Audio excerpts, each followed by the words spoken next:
नमस्कार। आज के इस विशेष आध्यात्मिक विश्लेषण में आपका स्वागत है। जरा कल्पना कीजिए, विशाल धूल से भरी कुरुक्षेत्र की युद्ध भूमि, हथियारों की खनखनाहट और एक अजीब सा सन्नाटा। लेकिन ये केवल प्राचीन इतिहास का कोई दृश्य नहीं है, ये असल में एक दर्पण है। आज हम गीता के प्रथम अध्याय यानी अर्जुन विषाद योग के पन्नों से होते हुए एक ऐसी यात्रा पर निकलेंगे जो हमें बाहर के इस कोलाहल से निकालकर हमारे भीतर चल रहे सबसे बड़े और सबसे गहरे द्वंद्व तक ले जाएगी।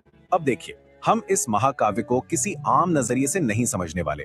हमारी इस चर्चा का जो मुख्य आधार है वो है दिल्ली संस्कृत अकादमी द्वारा प्रकाशित और स्वामी समर्पणानंद सरस्वती जी का अद्भुत समर्पण भाष्य। ये एक ऐसा भाष्य है जो सिर्फ उस बाहरी ऐतिहासिक युद्ध की बात नहीं करता, बल्कि इस महान ग्रंथ की उन छिपी हुई मनोवैज्ञानिक गहराइयों को भी खोलता है जो सीधे हमारे आज के जीवन से जुड़ी हैं। कहानी की शुरुआत होती है बहुत ही नाटकीय ढंग से। एक अंधे राजा धृतराष्ट्र के मन में उठने वाली बेचैनी से। वो पूछते हैं, धर्म क्षेत्रे कुरुक्षेत्रे समवेता युयुत्सवः, यानी धर्म की भूमि कुरुक्षेत्र में युद्ध की इच्छा से इकट्ठे हुए मेरे और पांडु के पुत्रों ने आखिर किया क्या? और इसी सवाल के जवाब में संजय उस पूरे दृश्य का वर्णन करते हैं।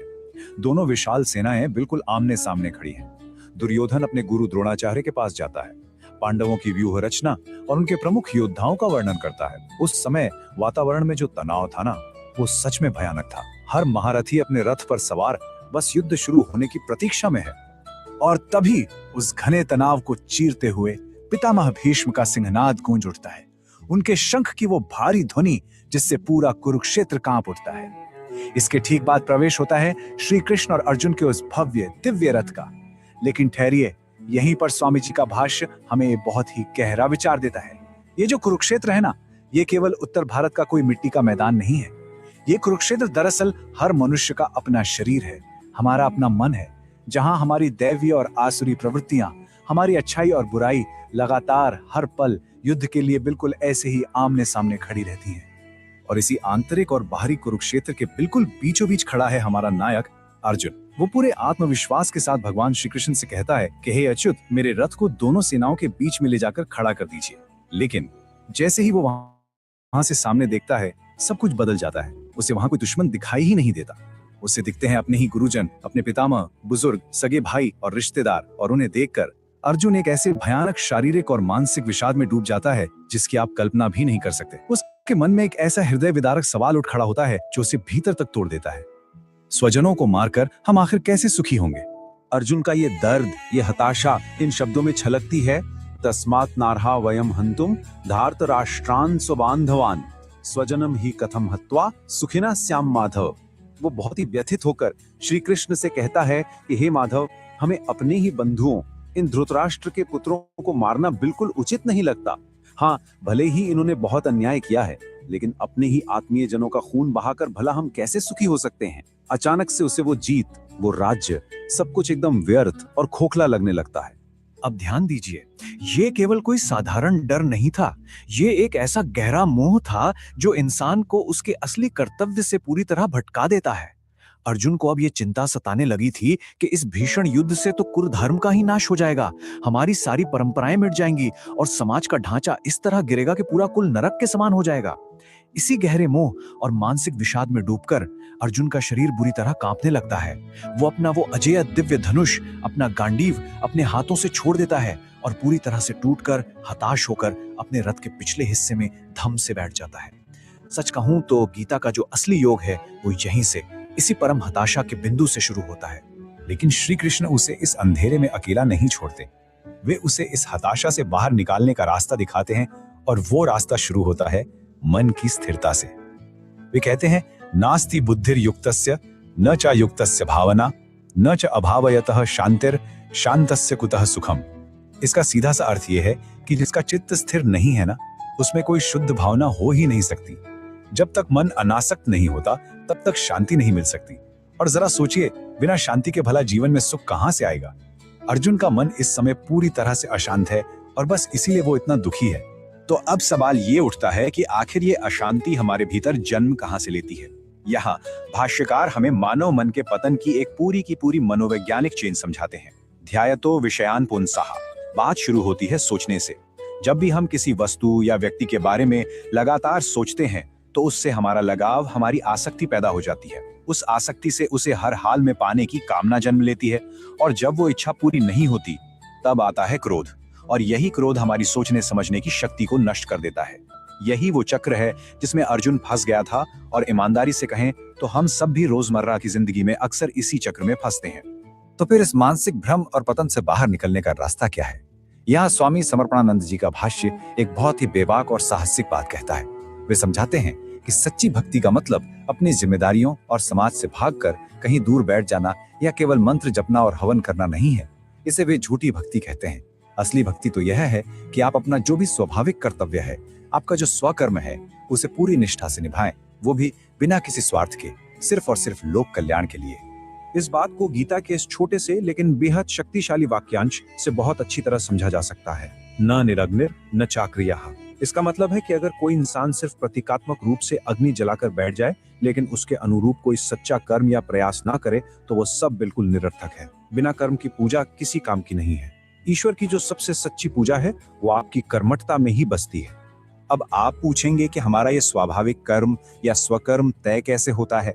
तो देखिए, ये पूरी तरह से हमारे अपने स्वभाव और हमारे भीतर के गुणों पर निर्भर करता है। इंसान का स्वभाव, हमारी श्रद्धा, यहाँ तक कि हम जो भोजन खाते हैं, वो सब 3 गुणों में बटा हुआ है: सात्विक, राजसिक और तामसिक। सात्विक प्रवृत्ति वाले लोग हमेशा शांति और कल्याण के मार्ग पर चलते हैं। राजसिक लोग महत्वाकांक्षाओं और इच्छाओं से भरे होते हैं, और जो तामसिक लोग होते हैं वो अज्ञान और आलस्य में घिरे रहते हैं। तो इन्हीं गुणों के आधार पर प्राकृतिक रूप से हमारा कर्म तय होता है। और यहीं पर गीता का वो मूल दर्शन एकदम निखर कर सामने आता है: स्वकर्मणा तम अभ्यक्षर सिद्धिम विन्दति मानवः।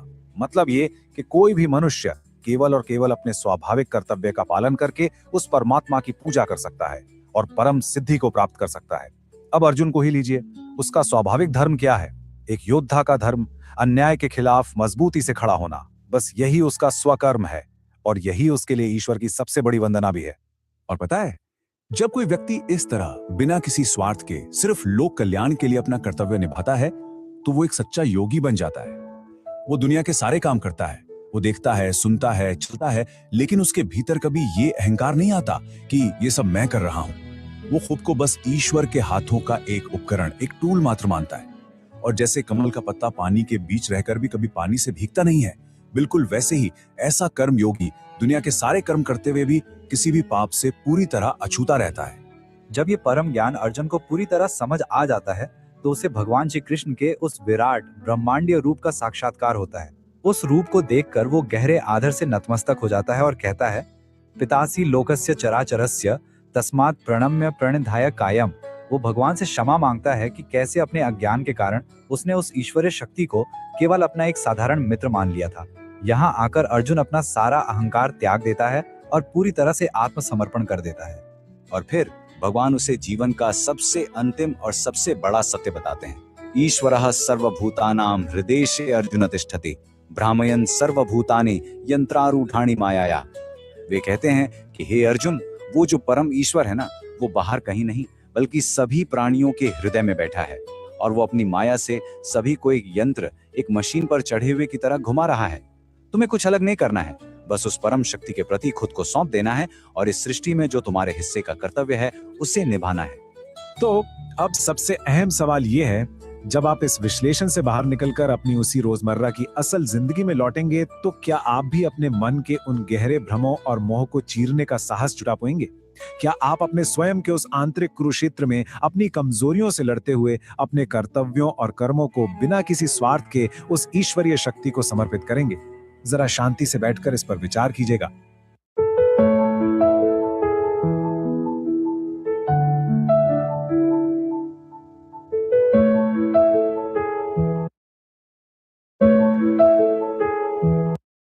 दर्पण है। आज हम गीता के प्रथम अध्याय यानी अर्जुन विषाद योग के पन्नों से होते हुए एक ऐसी यात्रा पर निकलेंगे जो हमें बाहर के इस कोलाहल से निकालकर हमारे भीतर चल रहे सबसे बड़े और सबसे गहरे द्वंद्व तक ले जाएगी। अब देखिए, हम इस महाकाव्य को किसी आम नजरिए से नहीं समझने वाले। हमारी इस चर्चा का जो मुख्य आधार है वो है दिल्ली संस्कृत अकादमी द्वारा प्रकाशित और स्वामी समर्पणानंद सरस्वती जी का अद्भुत समर्पण भाष्य। ये एक ऐसा भाष्य है जो सिर्फ उस बाहरी ऐतिहासिक युद्ध की बात नहीं करता, बल्कि इस महान ग्रंथ की उन छिपी हुई मनोवैज्ञानिक गहराइयों को भी खोलता है जो सीधे हमारे आज के जीवन से जुड़ी हैं। कहानी की शुरुआत होती है बहुत ही नाटकीय ढंग से। एक अंधे राजा धृतराष्ट्र के मन में उठने वाली बेचैनी से। वो पूछते हैं, धर्म क्षेत्रे कुरुक्षेत्रे समवेता युयुत्सवः, यानी धर्म की भूमि कुरुक्षेत्र में युद्ध की इच्छा से इकट्ठे हुए मेरे और पांडु के पुत्रों ने आखिर किया क्या? और इसी सवाल के जवाब में संजय उस पूरे दृश्य का वर्णन करते हैं। दोनों विशाल सेनाएं बिल्कुल आमने सामने खड़ी हैं। दुर्योधन अपने गुरु द्रोणाचार्य के पास जाता है, पांडवों की व्यूह रचना और उनके प्रमुख योद्धाओं का वर्णन करता है। उस समय वातावरण में जो तनाव था ना, वो सच में भयानक था। हर महारथी अपने रथ पर सवार बस युद्ध शुरू होने की प्रतीक्षा में है। और तभी उस घने तनाव को चीरते हुए पितामह भीष्म का सिंहनाद गूंज उठता है। उनके शंख की वो भारी ध्वनि जिससे पूरा कुरुक्षेत्र कांप उठता है। इसके ठीक बाद प्रवेश होता है श्री कृष्ण और अर्जुन के उस भव्य दिव्य रथ का। लेकिन ठहरिए, यहीं पर स्वामी जी का भाष्य हमें बहुत ही गहरा विचार देता है। ये जो कुरुक्षेत्र है ना, ये केवल उत्तर भारत का कोई मिट्टी का मैदान नहीं है। ये कुरुक्षेत्र दरअसल हर मनुष्य का अपना शरीर है, हमारा अपना मन है, जहां हमारी दैवीय और आसुरी प्रवृत्तियां, हमारी अच्छाई और बुराई लगातार हर पल युद्ध के लिए बिल्कुल ऐसे ही आमने सामने खड़ी रहती हैं। और इसी आंतरिक और बाहरी कुरुक्षेत्र के बिल्कुल बीचों बीच खड़ा है हमारा नायक अर्जुन। वो पूरे आत्मविश्वास के साथ भगवान श्री कृष्ण से कहता है कि हे अच्युत, मेरे रथ को दोनों सेनाओं के बीच में ले जाकर खड़ा कर दीजिए। लेकिन जैसे ही वो वहां से सामने देखता है, सब कुछ बदल जाता है। उसे वहां कोई दुश्मन दिखाई ही नहीं देता। उसे दिखते हैं अपने ही गुरुजन, अपने पितामह, बुजुर्ग, सगे भाई और रिश्तेदार। और उन्हें देखकर अर्जुन एक ऐसे भयानक शारीरिक और मानसिक विषाद में डूब जाता है जिसकी आप कल्पना भी नहीं कर सकते। उसके मन में एक ऐसा हृदय विदारक सवाल उठ खड़ा होता है जो उसे भीतर तक तोड़ देता है। स्वजनों को मारकर हम आखिर कैसे सुखी होंगे? अर्जुन का ये दर्द, ये हताशा इन शब्दों में छलकती है। तस्मात् नार्हा वयम हंतुम धार्त राष्ट्रान स्वबांधवान स्वजनम ही कथम हत्वा सुखिना श्याम माधव। वो बहुत ही व्यथित होकर श्री कृष्ण से कहता है कि हे माधव, हमें अपने ही बंधुओं, इन धृतराष्ट्र के पुत्रों को मारना बिल्कुल उचित नहीं लगता। हाँ, भले ही इन्होंने बहुत अन्याय किया है, लेकिन अपने ही आत्मीय जनों का खून बहाकर भला हम कैसे सुखी हो सकते हैं? अचानक से उसे वो जीत, वो राज्य, सब कुछ एकदम व्यर्थ और खोखला लगने लगता है। अब ध्यान दीजिए, ये केवल कोई साधारण डर नहीं था। ये एक ऐसा गहरा मोह था जो इंसान को उसके असली कर्तव्य से पूरी तरह भटका देता है। अर्जुन को अब ये चिंता सताने लगी थी कि इस भीषण युद्ध से तो कुरुधर्म का ही नाश हो जाएगा, हमारी सारी परंपराएं मिट जाएंगी और समाज का ढांचा इस तरह गिरेगा कि पूरा कुल नरक के समान हो जाएगा। इसी गहरे मोह और मानसिक विषाद में डूबकर अर्जुन का शरीर बुरी तरह कांपने लगता है। वो अपना वो अजेय दिव्य धनुष, अपना गांडीव अपने हाथों से छोड़ देता है और पूरी तरह से टूटकर, हताश होकर अपने रथ के पिछले हिस्से में धम से बैठ जाता है। सच कहूं तो गीता का जो असली योग है वो यहीं से, इसी परम हताशा के बिंदु से शुरू होता है। लेकिन श्री कृष्ण उसे इस अंधेरे में अकेला नहीं छोड़ते। वे उसे इस हताशा से बाहर निकालने का रास्ता दिखाते हैं, और वो रास्ता शुरू होता है मन की स्थिरता से। वे कहते हैं, नास्ति बुद्धिर युक्तस्य न च युक्तस्य भावना न च अभावयतः शांतिर शांतस्य कुतः सुखम। इसका सीधा सा अर्थ यह है कि जिसका चित्त स्थिर नहीं है ना, उसमें कोई शुद्ध भावना हो ही नहीं सकती। जब तक मन अनासक्त नहीं होता तब तक शांति नहीं मिल सकती। और जरा सोचिए, बिना शांति के भला जीवन में सुख कहां से आएगा? अर्जुन का मन इस समय पूरी तरह से अशांत है और बस इसीलिए वो इतना दुखी है। तो अब सवाल ये उठता है कि आखिर ये अशांति हमारे भीतर जन्म कहां ली है? भाष्यकार हमें मानव मन के पतन की एक पूरी की पूरी मनोवैज्ञानिक चेन समझाते हैं। ध्यायतो विषयान पुंसः। बात शुरू होती है सोचने से।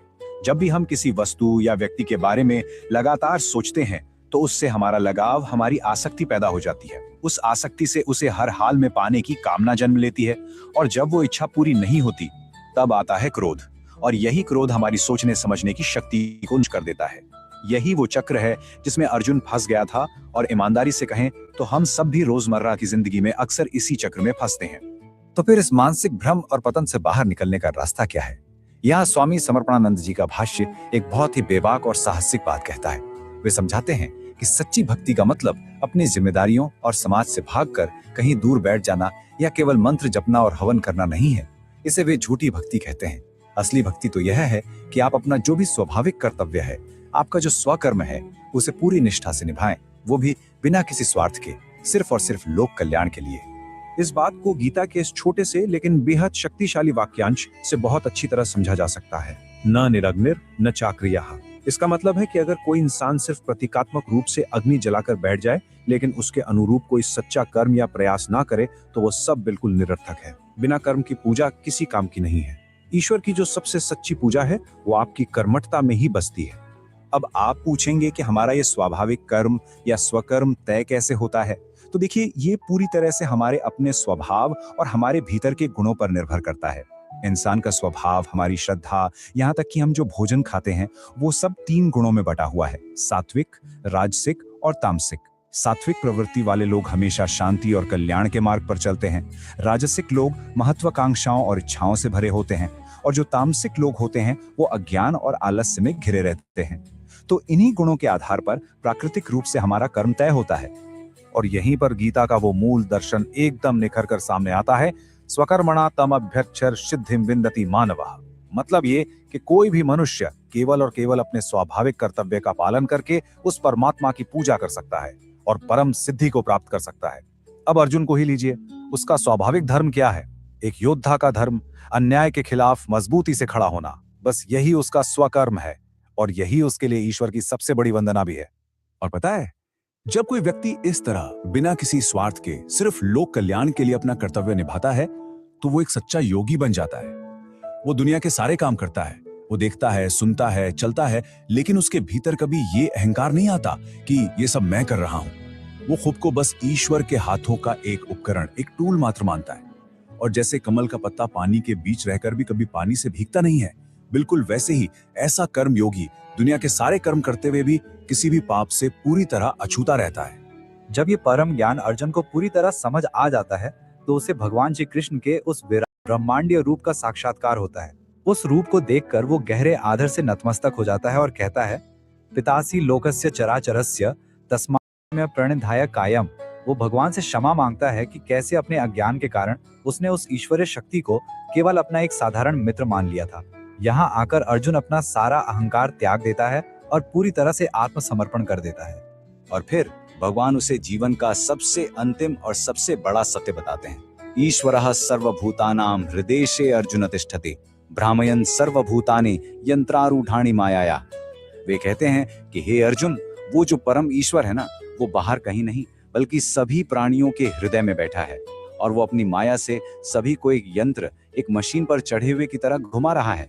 तुम्हें कुछ अलग नहीं करना है, बस उस परम शक्ति के प्रति खुद को सौंप देना है और इस सृष्टि में जो तुम्हारे हिस्से का कर्तव्य है उसे निभाना है। तो जब आप इस विश्लेषण से बाहर निकलकर अपनी उसी रोजमर्रा की असल जिंदगी में लौटेंगे तो अपने मन के उन गहरे भ्रमों और मोह को चीरने का साहस जुटा पाएंगे। क्या आप अपने स्वयं के उस आंतरिक कुरुक्षेत्र में अपनी कमजोरियों से लड़ते हुए अपने कर्तव्यों और कर्मों को बिना किसी स्वार्थ के उस ईश्वरीय शक्ति को समर्पित करेंगे? जरा शांति से बैठकर इस पर विचार कीजिएगा।